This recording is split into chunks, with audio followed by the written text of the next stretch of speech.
God bless you, brothers and sisters. This is Joshua Kin, the I-Design philosopher speaking. What I'm about to show you is a compilation of video clips which I feel is important to share with you. I find it amazing that God uses many different means to get our attention, like I'm about to show you. What's even more unbelievable is that we seem not to be paying attention to God's alarms. Why is that? Why is that we don't listen? In the book Children of God, Fantasy or Reality, Pastor Ephraim Babede Sr. explained that the two reasons why professing Christians don't seem to appreciate their place as a child of God is because they are ignorant of the value of their place, or two, they choose not to appreciate. My prayer is that with this presentation we can dispel any ignorance of what is happening around us and choose to listen to God's warnings. Yo he estado hablando de ello. Ya de mucho tiempo Dios me ha movido.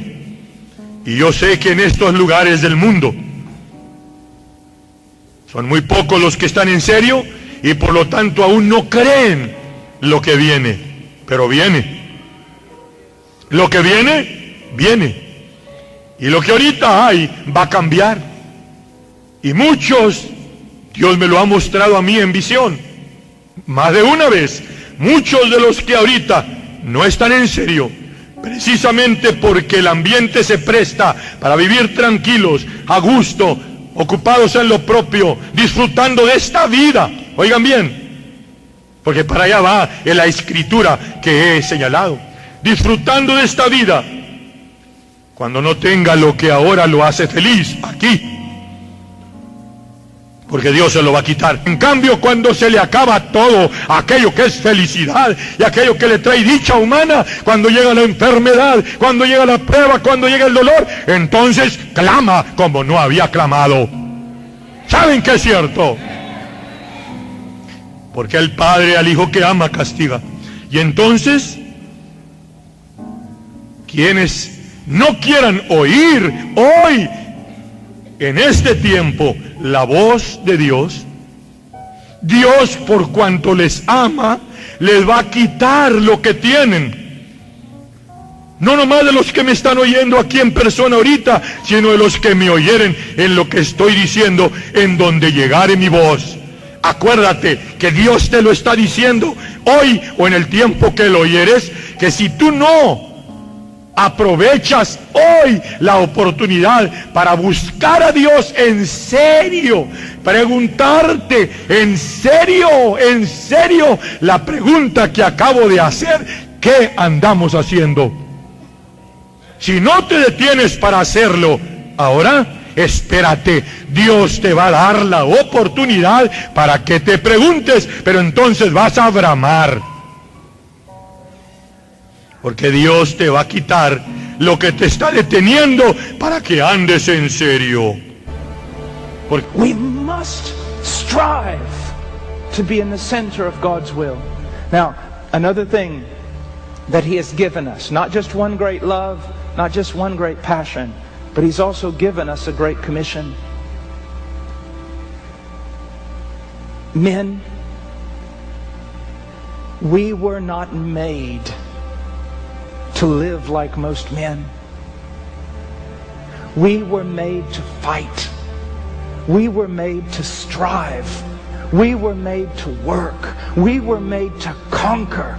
We were made to give ourselves for something that is eternal. Adam was given the command to do what? To go out and subdue. To bring everything in creation in harmony with the will of God, to do all His governing, all His things within the context of God's will.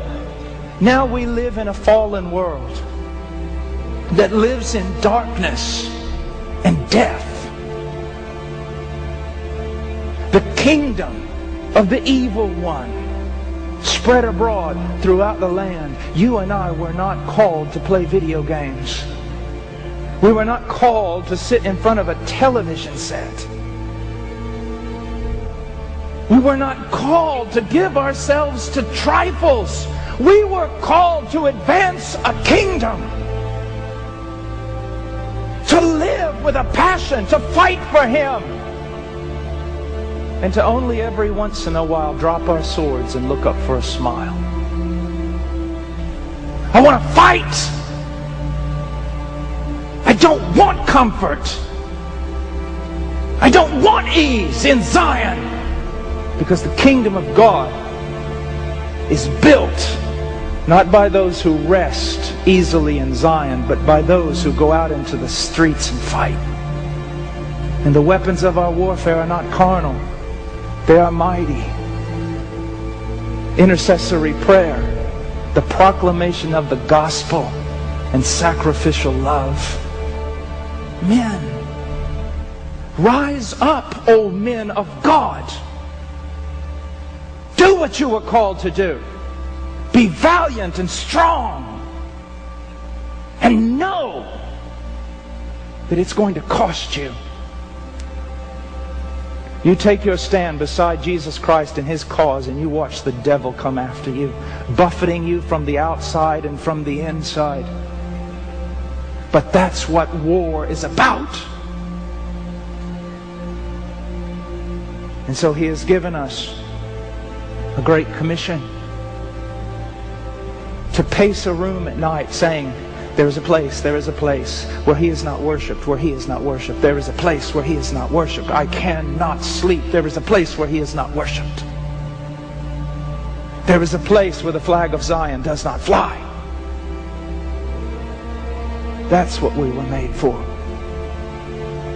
To set aside our little temporal causes and to give ourselves to this one great battle. Peace has always been the desire of our nation. Our prophets gave the world the vision of peace. We greet one another with wishes of peace.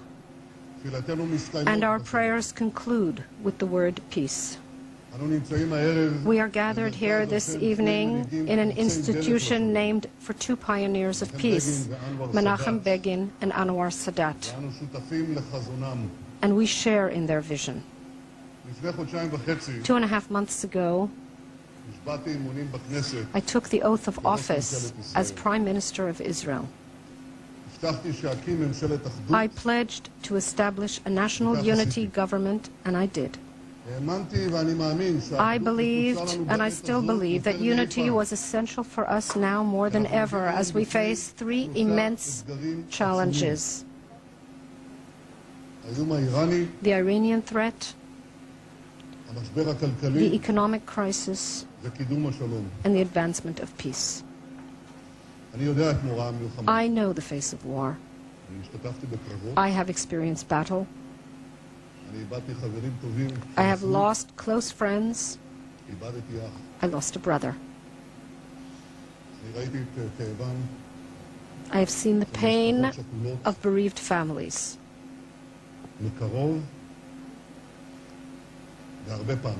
Up close and many times. I do not want war. No one in Israel wants war. My dear friends, if the advantages of peace are so evident,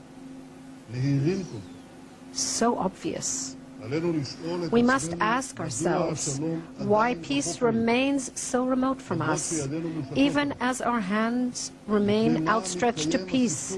Why has this conflict continued for more than 60 years? In order to bring an end to the conflict, we must give an honest and forthright answer to the question, what is the root of the conflict? In his speech to the first Zionist conference in Basel, the founder of the Zionist movement, Theodor Herzl, said about the national home, he said, this idea is so big that we must speak of it only in the simplest terms. Today, I will speak about the immense challenge of peace in the simplest words possible, at eye level. Even as we look towards the horizon, we must be firmly connected to the reality, to truth. And the simple truth is that the root of the conflict was and remains the refusal to recognize the right of the Jewish people to a state of its own in its historic homeland. In 1947, when the United Nations proposed the partition plan of a Jewish state and an Arab state, the entire Arab world rejected the resolution, whereas the Jewish community, by contrast, welcomed it by dancing and rejoicing. The Arabs rejected any Jewish state in any